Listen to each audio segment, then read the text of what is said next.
Hello, I'm Bernard Hickey from interest.co.nz and welcome to a special housing report brought to you in association with ASB.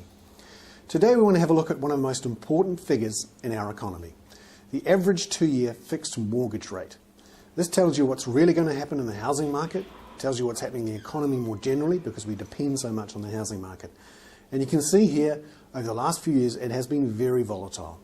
Obviously through 2007, as the economy was still going very strongly, as was the rest of the world's economy, we saw it rise as the Reserve Bank put up the official cash rate.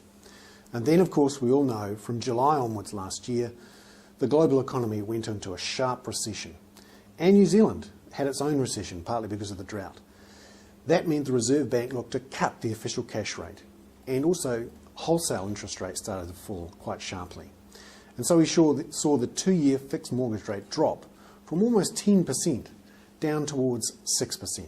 But you can see here, right at the little end, it stopped falling and now it's back rising again, particularly from about February, March on. However, it's interesting, in the last month or so it's been relatively stable. That's because the Reserve Bank has kept interest rates on hold and because the global market situation has started to calm down a bit. The question is, what happens from here? And you can see here from this chart that on average, we've been around about the 7-8% mark for the 2-year fixed rate mortgage. Something to think about when you're looking to think about your finances for that mortgage you take out.